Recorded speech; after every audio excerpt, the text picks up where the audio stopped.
Good afternoon, everyone, and welcome. My name is Leslie Parkins, and I'm the Assistant Vice President for Civic Engagement with the Duke Office of Durham and Community Affairs. I'm delighted to have you all here today for our Lunch and Learn event for the Community Engaged Scholarship Collaborative. These sessions are meant to bring together members of the community and the campus as scholars and partners to learn from one another and to share lessons of partnership and impact. And the collaborative itself is a partnership with Duke Service Learning, Duke Faculty Right, Forum for Scholars and Publics, Social Science Research Institute, and the Clinical and Translational Science Institute's Community Engaged Research Initiative, as well as Duke Civic Engagement. My colleague Liz Shapiro-Garza, who in addition to serving as an associate professor of the practice of environmental policy and management, is also the faculty director for Engaged Scholarship with Duke Civic Engagement. And Liz will help facilitate questions following the presentation today. As we get started, we ask all of our participants to please add your name and affiliation in the chat so we know who's here today. And I'm delighted to have our presenters, Ellen Andrews and Deb Reisinger, with us to share more about their collaborations and experiences and partnering to welcome refugee communities. They have a lot to offer us in our time together. Let me just take a moment to offer some brief introductions. Ellen Andrews is the Office Director at CWS Durham and Mid-Atlantic Regional Director for CWS.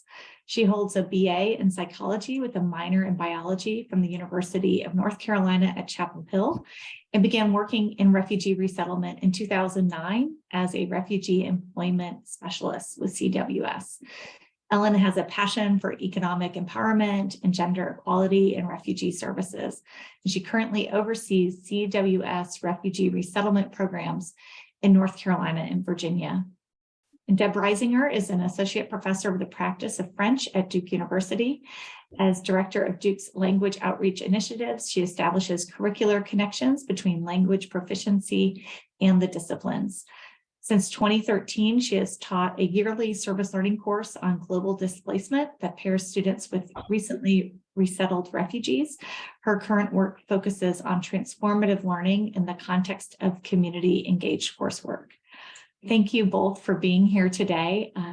This will be an informal conversation, and we look forward to your stories of partnership and lessons learned along the way. And in the spirit of keeping this fluid, feel free to add your questions in the chat throughout our time together. I'll now hand it over to Ellen and Deb.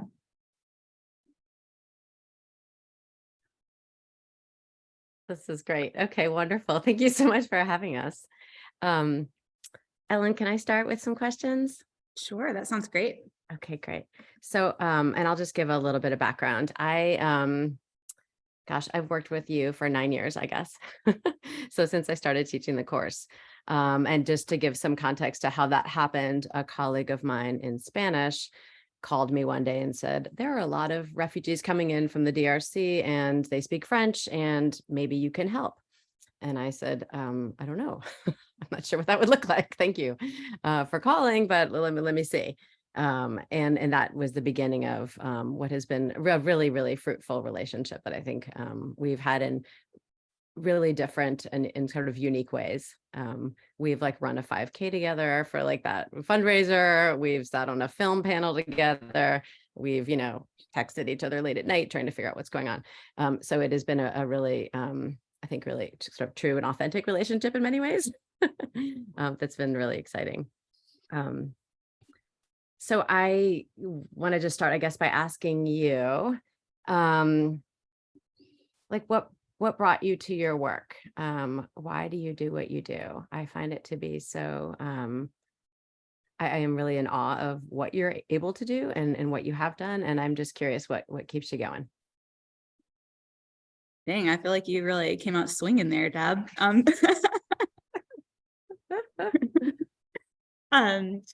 Everybody, thanks for being here. It's really nice to see so many faces. And yeah, okay, why do I do what I do? I think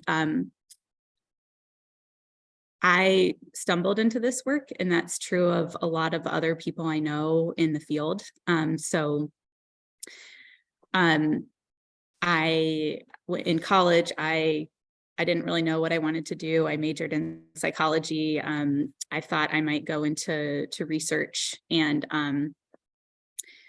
did an internship for several years with the same clinic, and had an experience when I was a junior in college where there was something going on with some of the folks who were in this research study, and we were sitting in a staff meeting, and I was there, and the team was very focused on the research implications of this crisis that these people in the study it was a couple, were facing.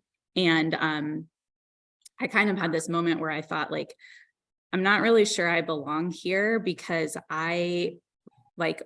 what is going to happen to those people, and how are they going to be okay? Like, how can their marriage possibly survive this? Will they literally survive this situation? And at the same time, I was doing a service learning class on aging and Alzheimer's disease, and I had the class had a volunteer component at a retirement community in Chapel Hill. So I was going there a couple of days a week, as part of my class, and had been, teed up to be meeting with someone one-on-one. And it was pretty casual. I mean, I sort of had my volunteer assignment from the retirement community, but I had this, this overlapping experience, and thought, like, maybe this isn't, I'm not on the right path here. Maybe I should be looking at something slightly different. And I spent that summer interning with the social work team at this retirement home. And I just right away felt like, this is where I belong. Like, this is me. I love it here. We have a tangible impact on people's lives every single day.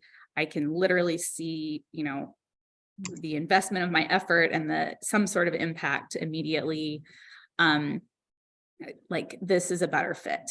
And so I kept going with my internship. I mean, I had long-term relationships with those people, but I knew at that point that wasn't the career pathway for me. And when I graduated, so it was, I'll tell my age here, it's impossible not to, but it was 2009, and the economy was terrible. And I was applying for jobs, and just determined that I wouldn't have to move back in with my parents. I knew they didn't want that. And was just applying for jobs in any sort of human services field that I could find. And I'd applied to UNC's MSW program, and I didn't get in. And it was sort of my first academic failure. And when I went to ask them what I needed to do to strengthen, my application for the following year, they just told me that their applications were up 400%, and they didn't admit anyone to the program who didn't have work experience. And so I knew I needed to get a job if that was going to be my path. And I applied for jobs, just like anything you could think of that was working in any sort of human services. I applied for it. And I found through a friend of a friend this job working with refugees, and it was as an employment specialist, so helping people find jobs. And I didn't even know what a refugee was at the time. Like, I had to Google it the night before my interview. But I understood from the job description what it would be doing. And I was like, well, I've applied for a lot of jobs, so I'm sure I could help other people apply for jobs too. And, I went in, and still to this day, I'm not totally sure if I was truly the best candidate, or if I was just, the person who was available to start the most quickly. But I started doing the work and just immediately absolutely fell in love with it. I couldn't believe all of the amazing people I was meeting from all over the world who were all just moving to Durham. I'm originally from Durham. I love Durham. I've always loved Durham, even before, everybody else loved Durham. And I just thought, like, how amazing that someone would make this their second home. And that really kind of kept piquing my interest at this point where I was new and I was excited. And then I think the thing that I had sort of a little bit of a identity crisis, where I also realized at that time that, like, all these things that I thought were just human rights, the right to self-determination, the right to not be a person who's forever defined by the worst thing that ever happened to you, like that, it just never really occurred to me that those weren't human rights everywhere. And in that moment, I mean, I just felt so strongly that they should be human rights. And that's what keeps me coming back to the work every single day. And that's why I really, really love, doing what I do, is that I just think that human beings are so special in our drive to exercise agency, and that it should be a human right that people can just do that, and that they're not limited by, literally the country where they were born or what their country's government thinks about their ethnic group. That's what keeps me coming back every single day. And I know that, we have a lot of work to do in this country too, to make sure that people truly have the right to self-determination, and that they're able to build the life for themselves that they want to see. But working with refugees is a place where I know I can continue to lift up that cause and continue to have impact every single day. So when you say that is in the back of your mind all the time, it must be because, you have to get up in the morning and do these things. But most of what you're doing, from what I understand, and correct me if I'm wrong, is a lot of tiny steps. You're not looking at the big picture all day long, I'm imagining, right? And so what is the work like for you as the director of CWS and now the regional director? There's a lot happening in refugee studies right now. There's a lot happening in our country. Like, as of a week, I've been learning about this, trying to catch up about the new resettlement laws that are coming into place. What do you do all day long?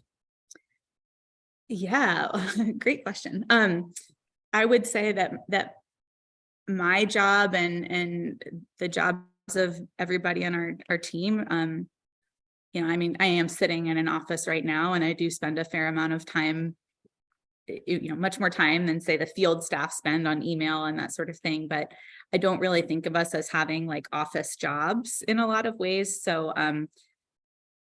they're very dynamic. A lot of what I do involves, and what I feel really passionate about, is making sure that the people who make the decisions that will actually impact the experience of refugees on the ground are making those decisions from a place of being well-informed.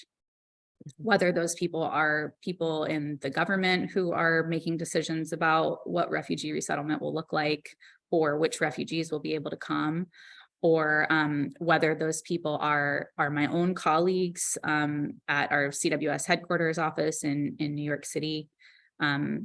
Sometimes those people are my colleagues at the Resettlement Support Center in Nairobi, who are actually teaching cultural orientation to refugees right before they get on a plane to come here.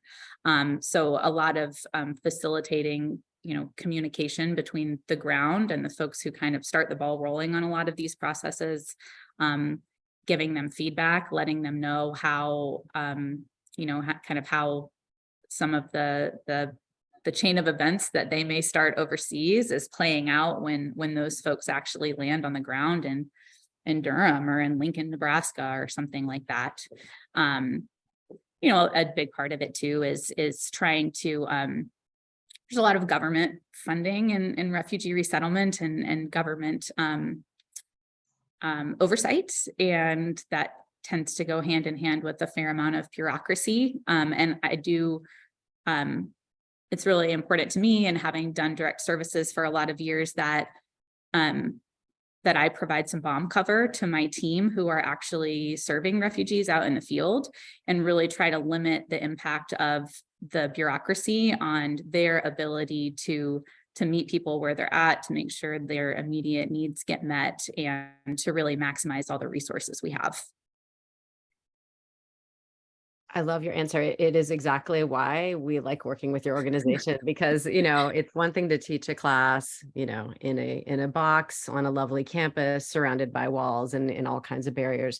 And it is quite another to send students to work with you and to have a little piece of the picture. And it is quite another to be able to talk with someone about, the whole piece of it, right? What happens from A to Z and everything in between.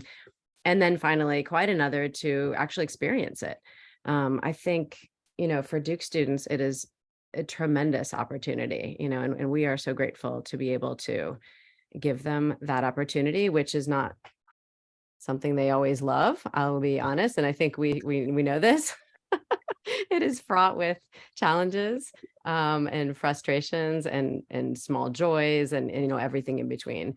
But it is an amazing opportunity to be able to see that up front. And I think there's so much learning for our students in that experience. And I think like one of them, what we do in my class is the course is on global displacement. And so we are studying why people leave, what are the reasons for leaving? What is the process like for leaving? Who gets to leave and why? What does it look like? And then what happens when you arrive in that space? And so then we get to, while we're listening to anecdotes and reading people's stories, we're also experiencing real life people in Durham and how this is happening for them.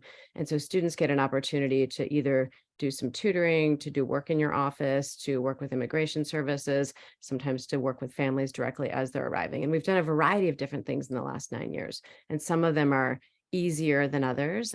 Some of them are more comfortable than others. I gravitate to the less comfortable because I think there's more learning there. But that means that there's a ton of unpacking to do around those experiences. One of the things that I think we've learned the most, and that I think our students learn the most, and this is where this is really exciting, is that like, this is not easy, and this is not clean, and it is not linear. And so most of the time students are in a space where they arrive at Duke and here's my pathway, and these are all the courses I'm going to take for the next 4 years. And they've got a lot of things mapped out. And the course is mapped out in this way too. We give them beautiful syllabi that are all wrapped up with nice learning outcomes. And here are your assignments for the whole semester. And then you have this service experience and you think you're going to go every week for an hour and it's going to be like this. And we're trying to prepare you. And inevitably, something comes up, and then something else comes up. And then there is this really, I would say, almost physical response for a lot of students, which is no, like a very big no comes up. This big part that is like, the organization's broken. We hear that a lot, refugees are not being served well. So there it is. This is almost inevitably happens, right? Every semester, someone is, just railing on how bad you guys are doing, Alan. I mean, they're like, what is going on? These people should have better jobs. They're not getting the healthcare they need, the house is dirty, all this stuff. And so then that invites this other conversation in of, why is it like that? Like, let's look at organizations. How are organizations funded? Who's working there? How much time do they get? Why do they need volunteers? What does the structure look like behind the scenes? And so even though it's 1 hour a week, for whatever, 15 weeks of the semester, I think most of them come away with this just really eye-opening, like, wow, this is the real world, actually. Oh, and for an 18 to 22-year-old, it's incredible to have that opportunity. It's so true. I mean, that's what happened to me, Right. Yeah, exactly. So Deb, knowing that can certainly be challenging. I mean, I know what the challenges are on my side, and I know what we talk about. So I have a sense of the questions that come to you, like what keeps you coming back to it? Like, why do you personally feel motivated to make sure that community engaged learning continues to be a component in your classes? I have two answers to that. I guess the first part is that every semester around the time the students do this, oh my God, it's so hard. I also say, why am I doing this again? Because the same thing happens every year and it's so hard. Because then it becomes a very, personal relationship with each student. Like, what's going on? How can we work with this? How can I help you understand this better? Where is your resistance coming from? And all of that. And it is time consuming. And we are so lucky at Duke to have the service learning program, which gives us a ton of support, with a TA, with, training for the TA, with training for us and so on. But the reason I keep coming back to it, sometimes it takes me a couple of weeks to sort of get back up. But it is because of those learning moments. I mean, these are absolutely transformational experiences, whether students end up loving this work or whether they end up hating this work, they gain knowledge of themselves through that process. They understand themselves a little bit better. And we do a lot of work in the class to make that happen, right? There's a ton of reflection. There is a lot of time to think about and to get some distance from the feelings that come up in this kind of work. Right? Because there are feelings about being privileged and going to a place. And where do you put your privilege? Like you can't really hide it. You can pretend that you didn't just drive up in a brand new car, but parking around the street isn't going to erase that. Sometimes it's frustration because I'm so important. My time is important. And this person canceled on me. And this was the hour I was going to spend. And that is difficult for me to hear too, because that is a different kind of privilege. And we want to break that down as much as possible so that people can be a little bit more flexible in their human selves and also understanding that other things happen to those people. Let's think about it for a minute. Why didn't that person come to the meeting? And this happened a lot in the fall with some of our clients who were a little bit further out of town. And as I sat with one of the students who said, oh, I learned actually that their car broke down and they were sitting on the side of the road literally for like an hour and we're trying to figure out what to do next and what were the next steps. And so that seemed like a pretty good reason to miss our meeting, as it turns out. It's like, yeah, what else could come up for a person, who has 4 children and who is working 2 jobs and also trying to learn English and, what have you. And so the development of empathy that I think just naturally comes from contact with a different person who is in a different space is just tremendous. So that is why, and it does it for me too. We all develop a shell, around some of our experiences over time. And so this forces me to confront that, which I think is really good work. And it's the kind of work, like you said, you did service learning in college. My family, sponsored a refugee family from Laos when I was probably 7 years old. And so I was exposed to that sort of, what is it like to sit around the dinner table with somebody who doesn't speak any English and we're going to go furnish their house and what are they going to do? And how do we maintain relationship with them over time? And so that was an early experience that was important. And then I did a lot of service work too in college. And I think it's just a wonderful thing to do, and so I want to make sure that students get that opportunity in all of the ways. And it doesn't have to be working with CWS, right? We have so many different opportunities to do that. But this, I think, is so unique because these kids, my students speak another language already. And that's another element of it that I haven't even brought up. Maybe I've had too much coffee here, but I've got a lot to say about this.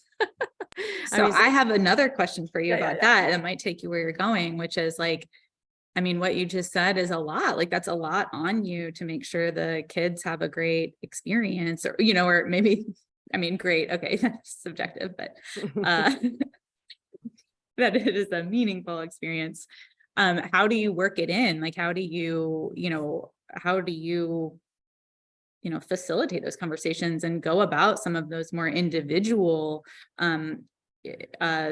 supportive relationships you have to have on top of having a whole course that you're teaching, and knowing that the things that come up may or may not exactly fit into the curriculum.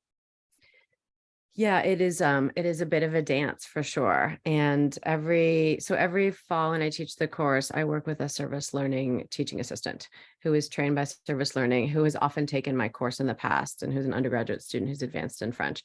And so that person is incredibly helpful in this role and helps facilitate some of the matchups with the students and the refugee, and helps train them and then helps me read their blogs and talk about this together, so that I'm not doing this alone either, because a lot happens in the exchange between me and the TA and then with the students. So we can triangulate it a little bit to understand sort of like unpacking what's going on. We do a lot of writing outside of class. I became so interested in this that a colleague of mine, Joan Clifford, who runs service learning right now, and I have done a lot of research, and we ended up publishing a book about this, kind of a methodology of how do you do this, because it is complicated, right? You don't just send your students out into the community and then keep teaching your class. Like, that's highly unethical and problematic and will not result in many good things, I think. And so it has become a part of the class, right? I mean, I can't teach all of the same things I would teach otherwise. We watch a film about an organization like yours in France and how it works, and what are the frustrations like, and what are the perceptions of volunteers from the perspective of someone who is working in an agency. And so that has become part of what I'm teaching too, which is interesting, right? Because, we're always changing. That's part of it. And the same thing with the French, right? The course takes place in French. The idea is that the students are practicing French, but they're not encountering the same kind of French they do in the classroom, that's for sure. And a lot of the speakers that they interact with are not native speakers of French necessarily. French might be their third or fourth language. And guess what? That's how people speak in the real world. Like, this is also reality. And it is so important to expose students to that. And for those of you who teach language, that there is often a moment of frustration for the student who goes abroad and says, oh, I didn't hear that in the class. Like, what are they saying? And they're completely freaked out when someone asks a question as simple as like, d'où viens-tu? Like, oh, it was never inverted before, so I didn't know what they meant. So these kind of funny things that we get an opportunity to sort of break that down, which is also really great. Yeah. So why do you work with our students, Ellen? Since I'm sharing all the difficulties we're having on our end and the challenges and the wonderful outcomes, what is the draw for CWS? Like, why do you want to do students? Yeah, so that I can hear your stories about it and kidding. I think so. I mean, some of it is that service learning was such a pivotal experience for me, and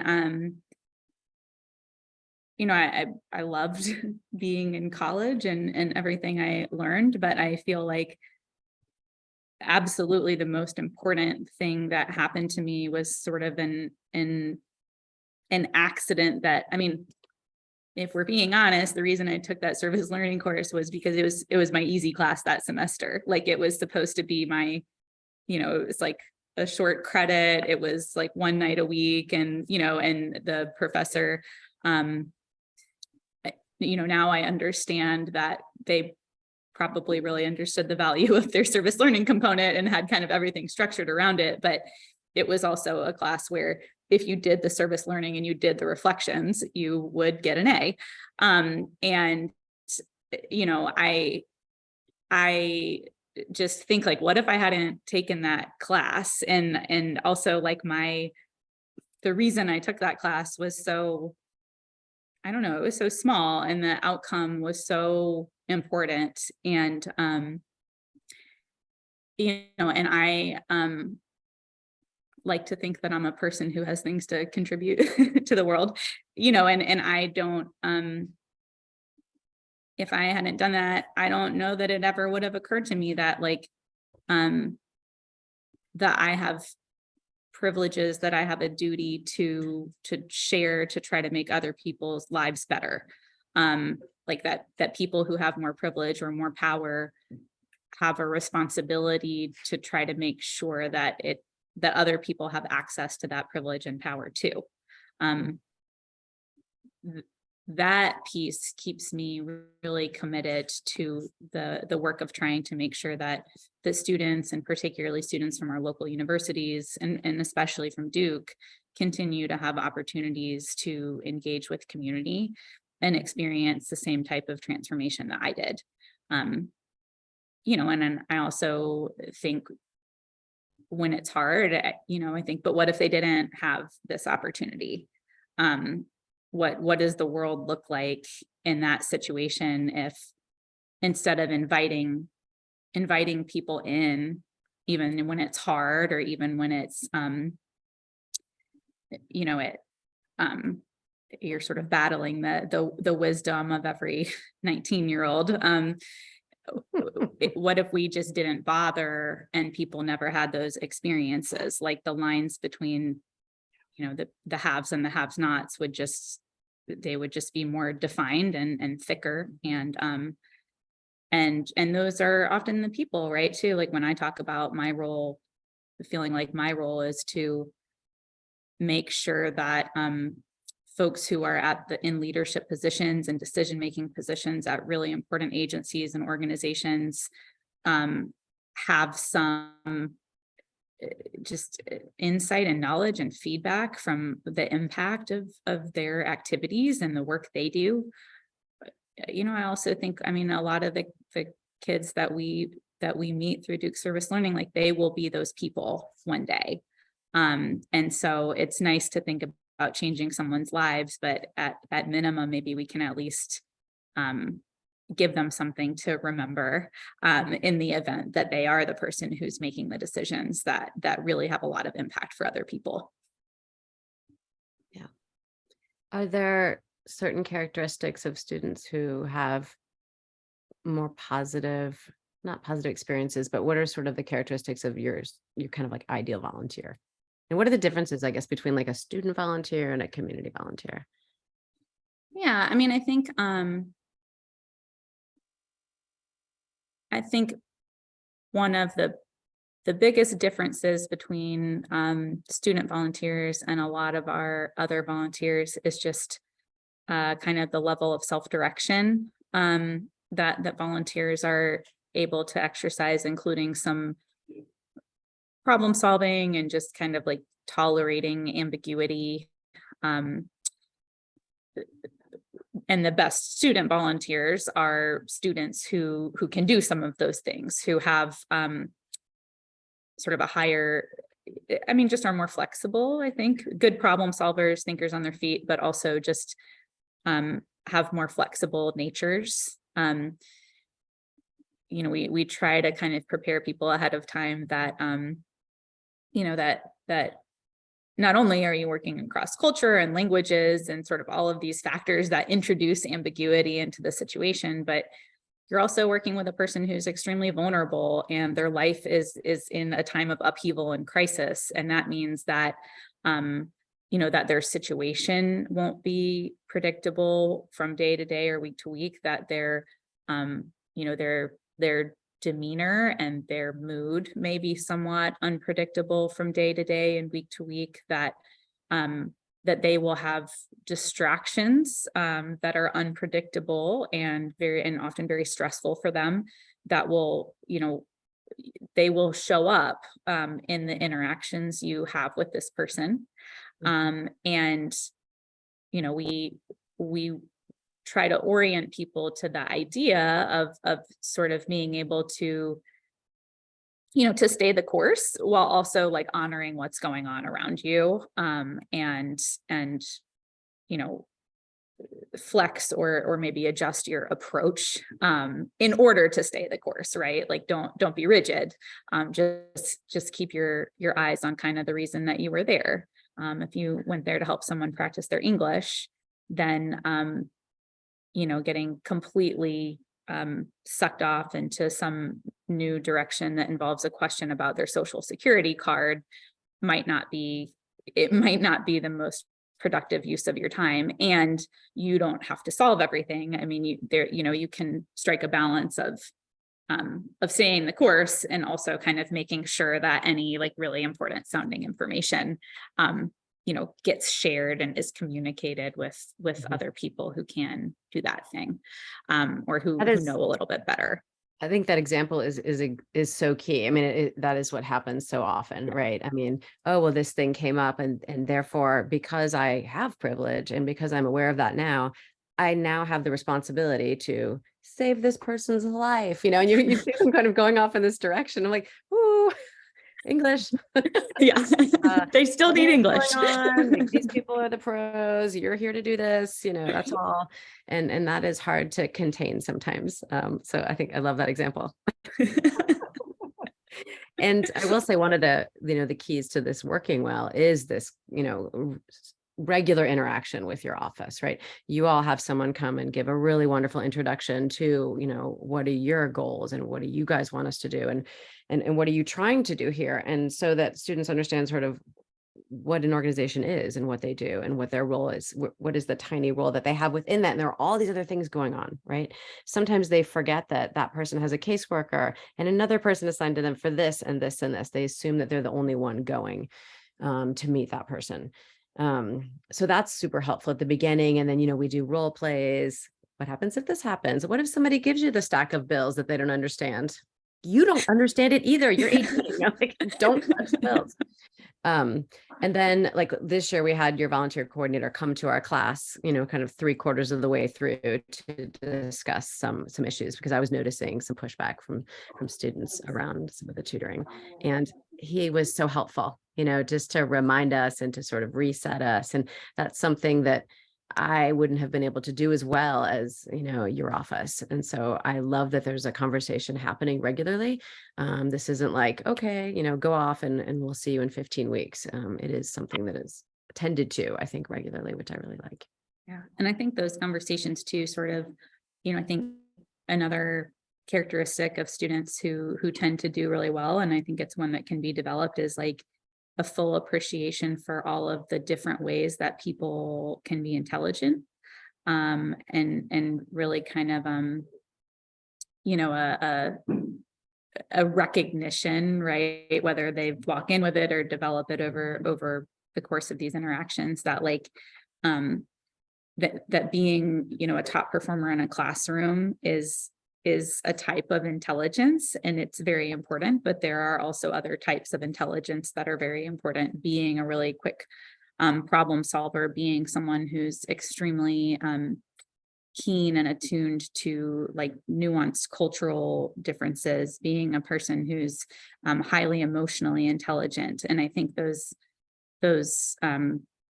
conversations and interactions are often really enlightening for students. And they, the students who do really well, I think, are often kids who have some interactions with our staff and really appreciate, that this person who is a refugee or a former refugee themselves, they may not have had the opportunities in their life to attend a distinguished university and earn a degree there. But that doesn't mean that they are any less intelligent than you are. In fact, they might be, they may have, it could just be book smarts, but they may also have other really, really unique and exceptional intellectual capacity that you can learn a lot from. Yeah, that's very well said. Are there other questions that you want to ask? Liz, did you want to jump in with anything? I certainly can, but if you all would like to carry on the conversation, I can, we could, there's some specific questions about particular policies that have come up and how CWS is responding. Would you like to go there, or would you like to keep talking, or do you have some more questions for each other? Yeah, I have one more question, Deb, for you that might kind of take us into some of those more policy level questions and some follow-up, which is, I was kind of alluding to sort of a little bit of a tension, right, between kind of nonprofit and academic worlds. And I think you have too, that, that it's different to be sitting in a classroom talking about something or theorizing, and putting together data on how to best intervene in a certain situation versus to actually be the person who's needing to make, real-time decisions. And I would love to hear you talk a little bit about kind of how you straddle that line or navigate that tension with students, but also kind of, as a team member at Duke. Duke and Durham have longtime relationships that overlap and intersect in many different ways. And I think we see that coming up there too. Ooh, that's a big question. I'm not sure how to start with that one. To the space at Duke for this, I think Duke has gone has come a very long way in even in the last few years in recognizing the importance of the relationship that we have with the community and the need to tend to that better. Duke has done a lot of damage in Durham, for sure. And it is time to really pay attention to that and think strategically with people who live in the community and work in the community about how to apologize, how to mend, and how to go forward in ways that really involve the community members. And so this class is a sort of a tiny way to say, they know more than I do. Let's bring them in. These are the experts. These are the people who are working on this. We can do all this dance up here, but to me, and this is my personal belief, but if this doesn't connect to here, I don't know why I'm up here. And that is literally how this is often seen. Like, these Duke people are up. And it's no, I mean, this is what's happening here. and so making that connection clear, I think, is really important. And that's, again, my personal way of being in the world. And I like to see things happen, and I want to see students have experiences, and I want them to understand them and go forward. And that is something that is not always valued in the university. And I think there are certain people who do value that in the university setting. And we're seeing that more and more, that community engaged scholarship is now at least visible, whether or not it's valued in the same way as a manuscript that someone writes. It is, just disputable, but it is coming, I think. And if we think about the origins of higher education and some of the goals of higher education, I think they tend to be that, a person in service to society, and if a person is in service to their ideas themselves, again, something's missing here. So how can we better connect Duke to Durham? And this is one of the ways I think service learning gives a really, really wonderful opportunity to do that. And another way is to begin to think about those relationships again and to understand them better. And one of the ways that, you and I are doing that this semester is as community engaged fellows. So we are working with your staff to better understand how they view our students and how we can better prepare our students for their work in the community, instead of how can the community better work with us, so kind of flipping it a little bit, I think, is important. So that we can be better neighbors, so that we can have better outcomes. And so that, how's that? That's good. That's really, Does that resonate? thanks for tolerating that question. No, not at all. It's like, I've got a bombshell for you. Yeah. Liz, it seems like, if Deb's okay with it, a good time to maybe turn over to the chat. Yeah, that sounds good. I'm going to unpin you too, so that we can all see you, and that we can actually start have this as a conversation. So let me just do that real quick. And sorry, here we go. Remove the spotlight. There we go.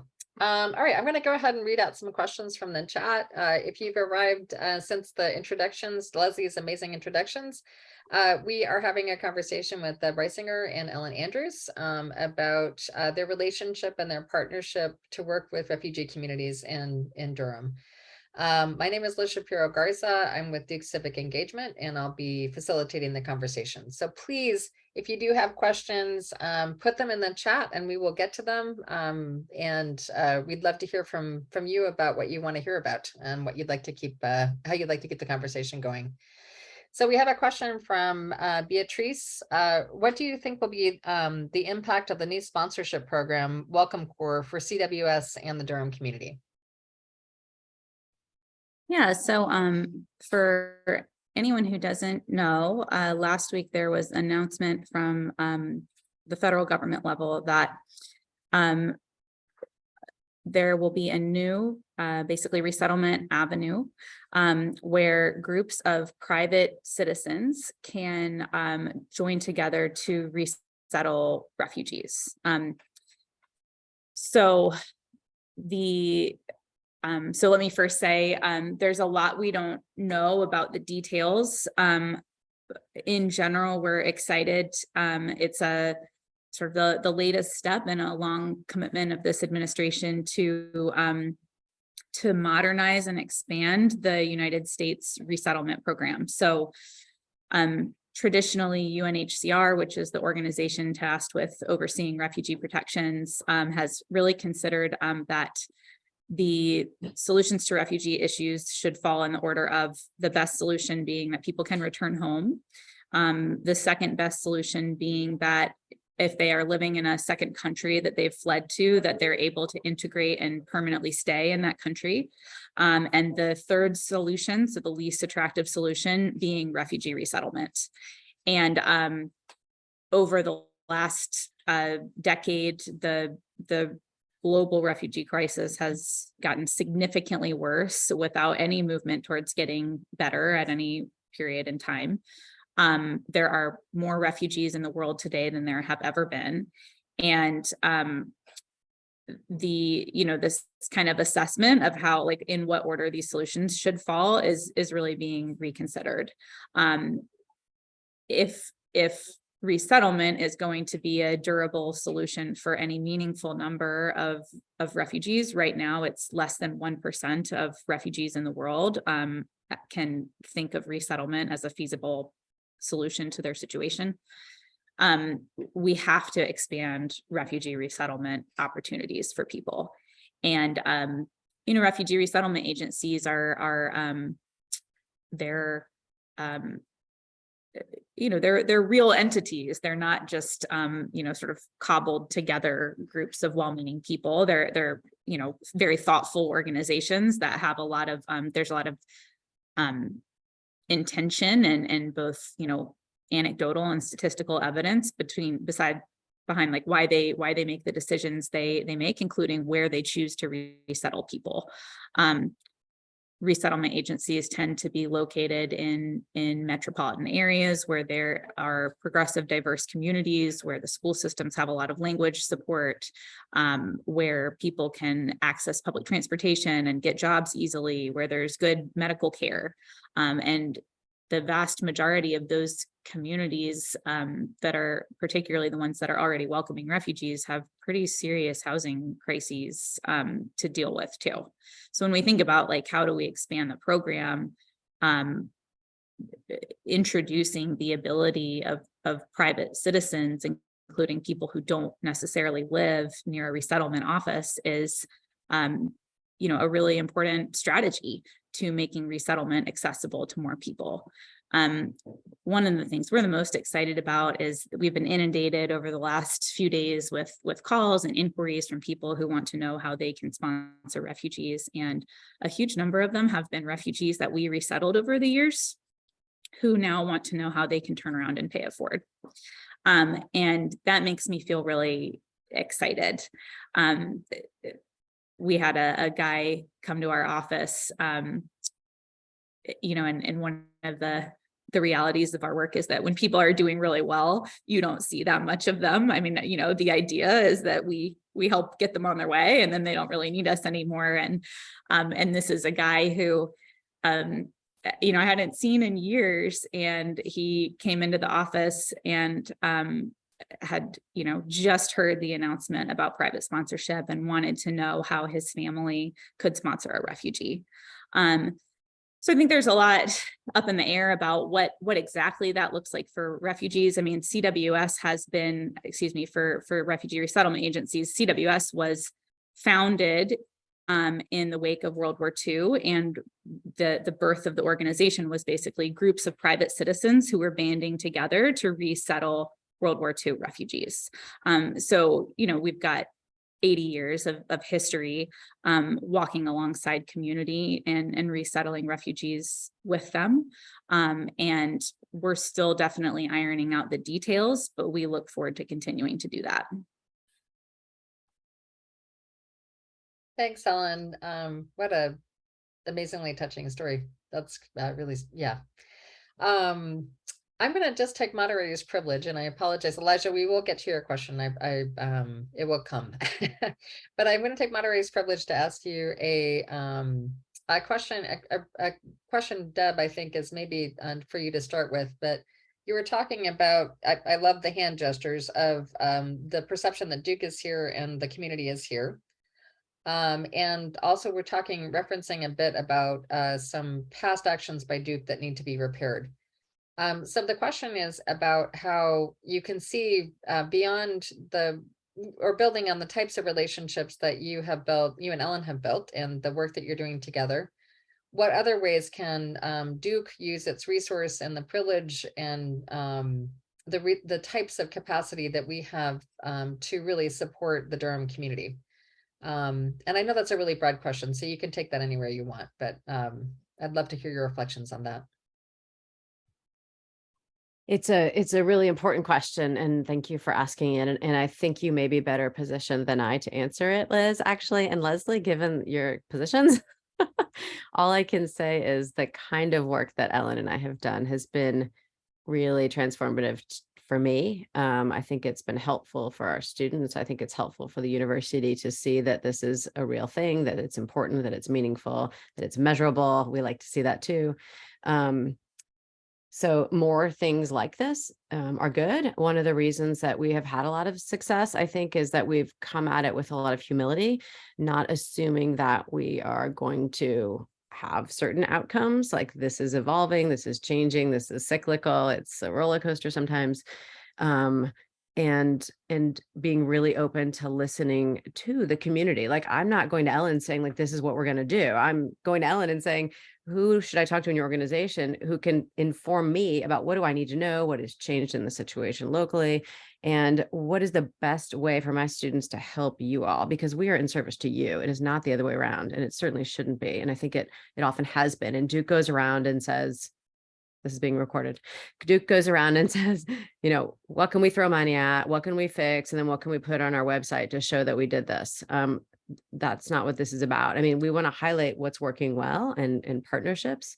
And again, like, what is the community doing that we are supporting, but not that we are making happen for them because they can't do it themselves. This is a community that's vibrant, has a lot of agency and a lot of intelligence and a lot of, you know, resources that aren't necessarily financial, but that's not the only thing that it matters. It shouldn't be. Ellen, did you want to respond to that as well?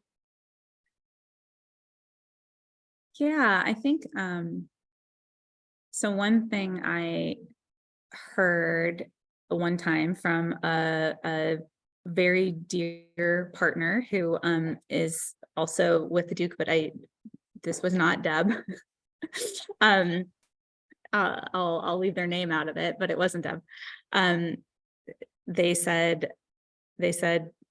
that the thing about Duke is we always act like we're the first person, like to you know, whatever, to enter the room, like whatever the room is, whether it's a problem or a situation or a community.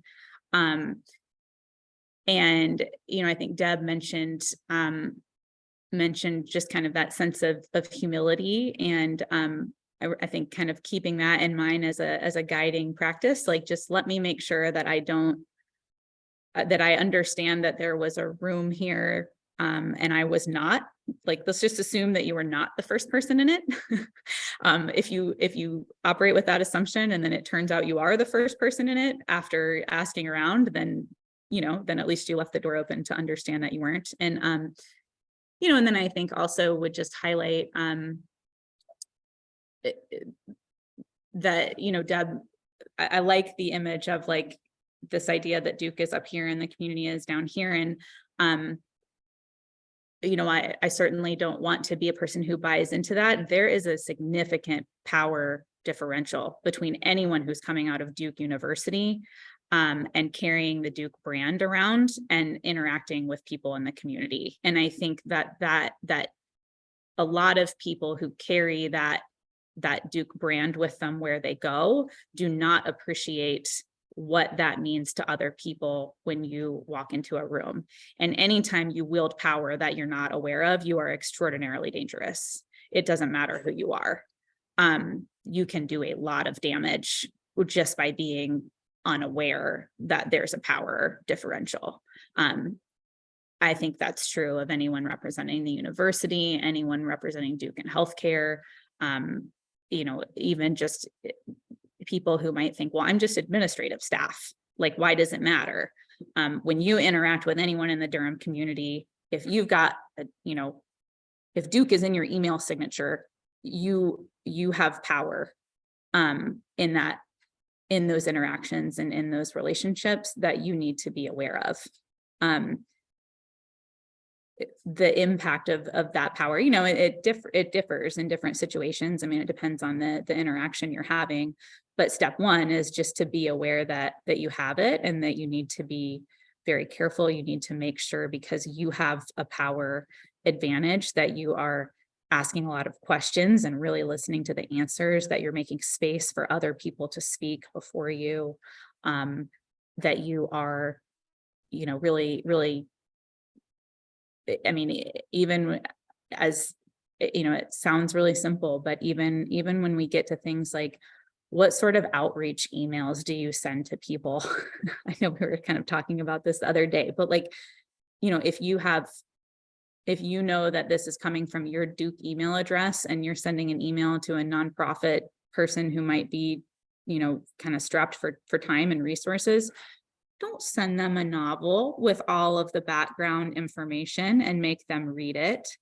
They're going to feel obligated to do that, whether your perspective is useful or not, because you are coming from Duke, and because you do have this sort of power advantage.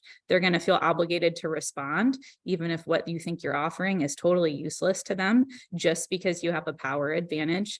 Like, really, come to those relationships, come to that outreach from the place of, I think that we may have this resource to offer, or like, it seems like I have some resources at my disposal that could be interesting to this organization or this group of people. Knowing what those resources are, let me see if I can ask them some really open-ended questions about what their needs might be, to assess if there's a potential fit before I send them an email that's a novel. I think that's one really sort of concrete way to kind of, think about how to level the playing field a little bit, and how to, you also have to be aware when there's a power differential, that you have to reckon with the power differential before you can have an authentic conversation about something. And so knowing that that's kind of step one is really trying to mitigate that. And then step two can be engaging in a really meaningful and authentic conversation, or hopefully ongoing relationship. I think that's kind of what I would really highlight there. How would you, I don't see that happening at Duke, I'll be honest. How do we help people understand what that power feels like, looks like, is received, is experienced? Yeah, I mean, I think it can be, I guess it's almost feels easiest to me to think about examples. So, one example that comes to mind right away is, if you work for Duke and you are putting on some sort of event, don't ask for donations from small local businesses to feed people at your event. Find money at Duke to pay them for their services. You have a power differential there. If you are asking for money, or for donations for food, they will feel obligated to give it to you. They will feel like there's some sort of maybe advertising component in it that's probably not there for them. If you lift that up and you say it's there for them, they'll feel even more obligated to do that. Just find money in the university and pay them market value for, whatever they're bringing to the table. Again, just in outreach, right? Like, understand that, like, when you, when you say, like, we're coming from Duke and we want to do this thing, like, that it creates a situation where it might be difficult for people to feel like they can say no. Well, just that thing, like, this is what people do, right? Like, I have an idea. Right. I'm going to do it to you. Exactly. Yeah, I'm going to do it to you, or I'm going to bring it to you. I don't want your idea. Yeah. Yeah. I think also, another thing that happens, and this is not so specific to Duke in particular, but it comes into play a lot, is really, when you ask other people to participate in partnership with you, especially if it's like community-based organizations or nonprofits, that work is not free to them. Like someone in that organization is either getting paid to engage by the organization to engage with you, or they're getting paid to advise a volunteer or an intern who might be engaging with you, and just kind of really, being aware that there's a little bit of a cost benefit analysis here. I mean, I think a lot of that there has to be kind of a word of mouth component when you think about like, how do we, I mean, it's culture change within an organization, right? You have to keep talking about it to get buy-in from people. You have to lean into the opportunities you have to get buy-in from people who are high up, who are leaders in their departments or in the organization at large. Like that's how that culture change happens. But I do think that, like, every one of us can be the person who says, hey, instead of going to Thai Cafe and asking them for a donation, like, do we have a department that has,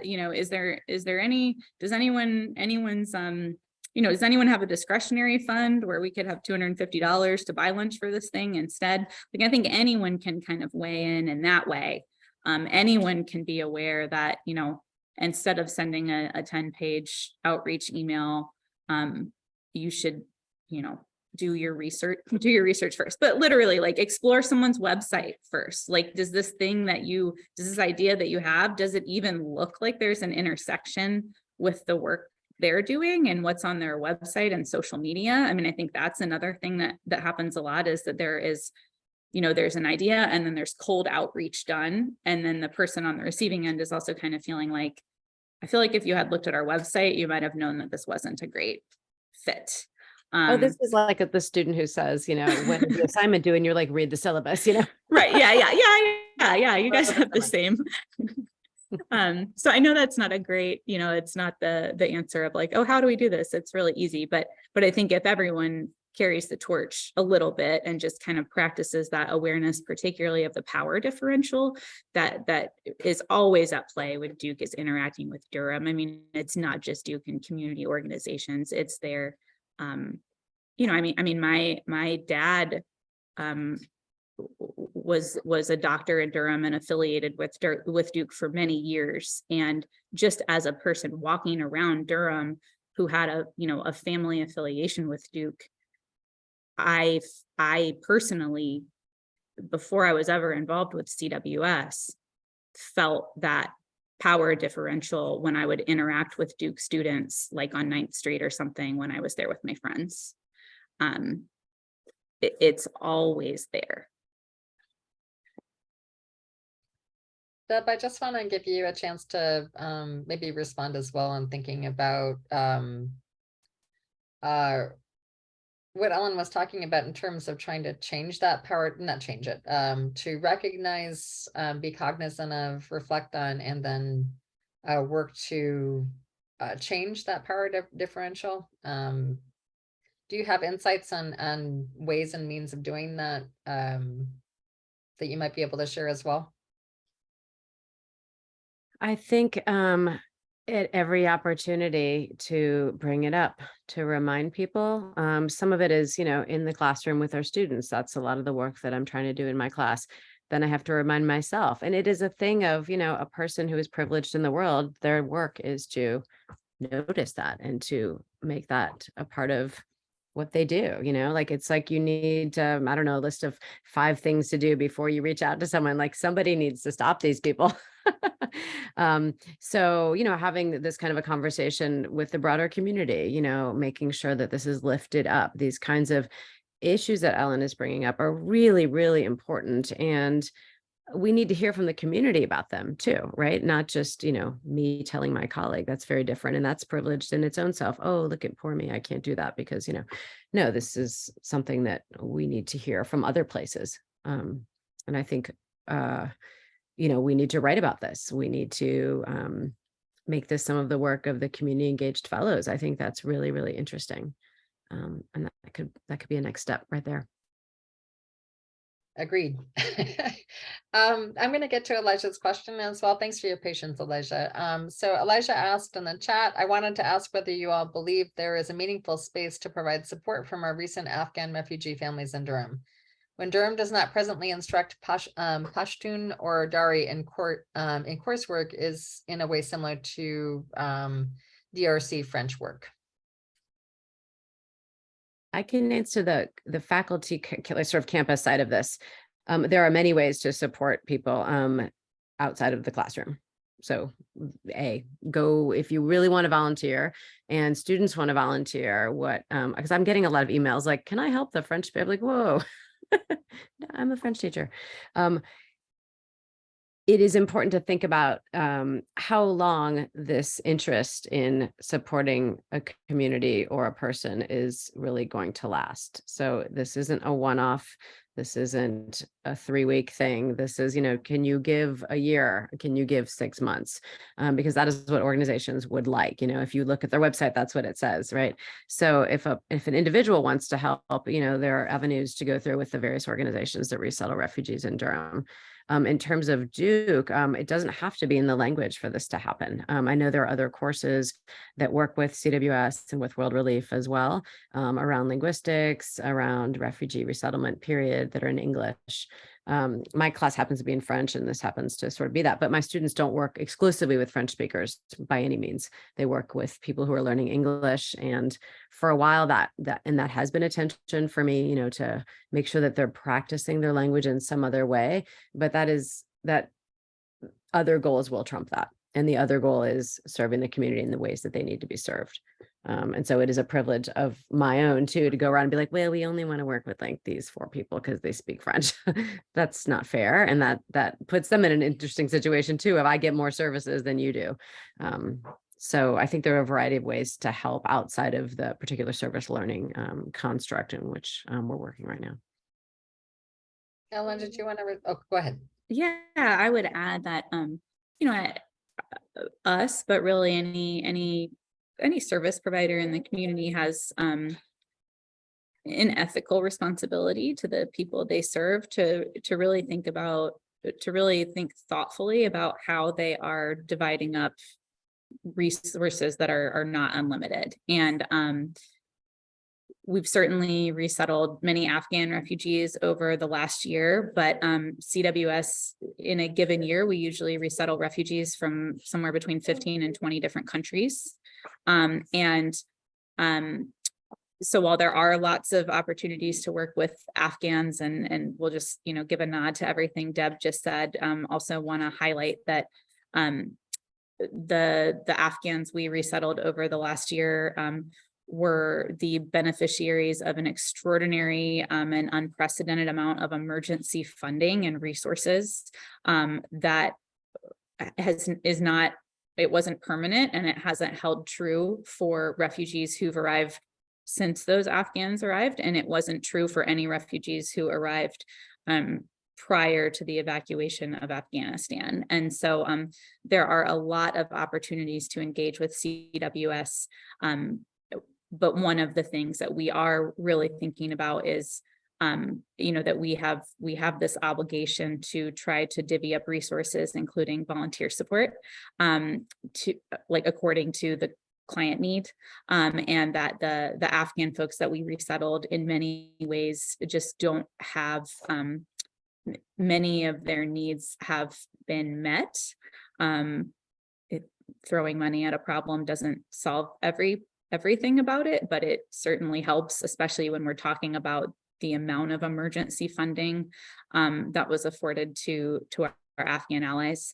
So we have a lot of opportunities to engage with refugees from all over the world.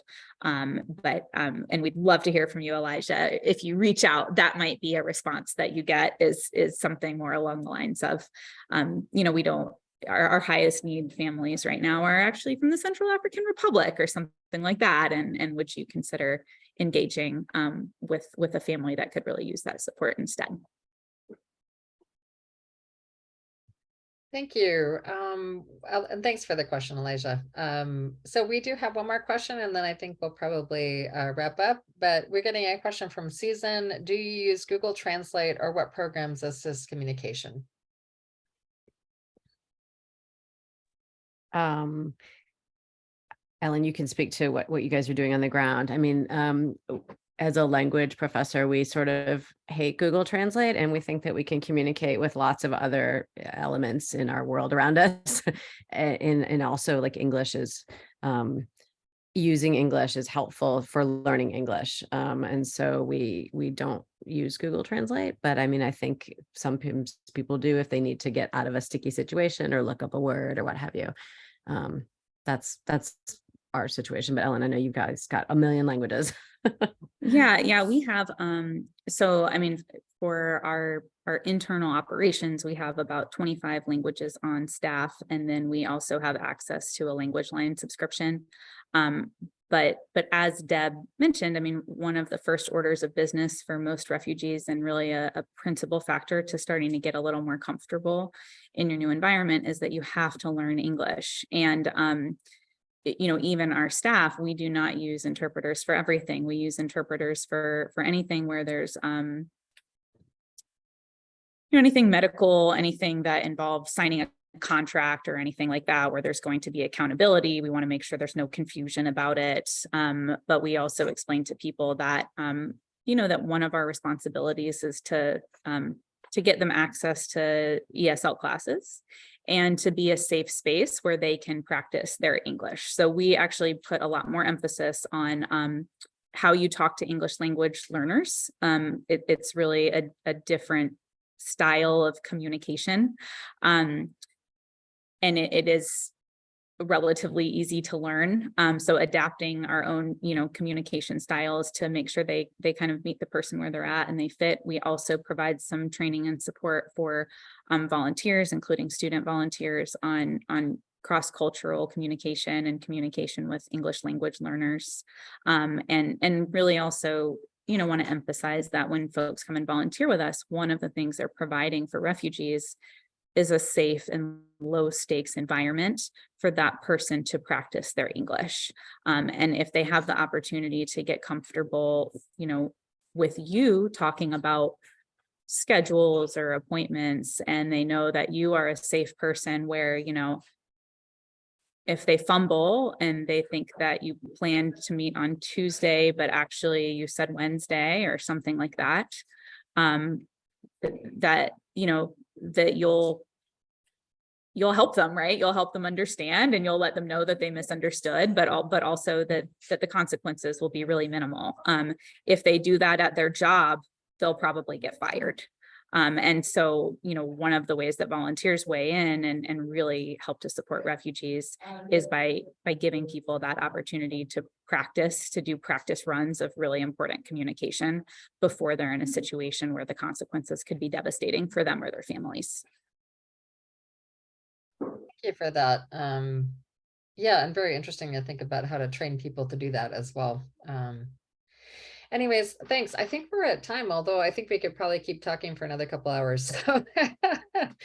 But Ellen and Deb, I just want to thank you so deeply for being willing to take the time, put in the thought, and really reflect and provide such deep insights about how these types of partnerships, particularly around service learning and particularly around involving students in the work of communities and of the work of improving our communities, can be so incredibly powerful, and some of the challenges that exist as well. But also really do want to recognize that you're very busy people, and this was yet another ask. So thanks for being willing to say yes, and for really, again, being willing to help us understand through your own experiences and insights about how to do this work well in the world. I have there's a lot of love for you in the chat, so I hope you get a chance to read that. I've also put the listing for the Community Engaged Scholarship Collaborative, who is hosting this particular event for our spring event series. If you'd like to see what else we have on offer, please do check out that webpage and join us again. It's been a pleasure to have you all with us today. Thank you so much.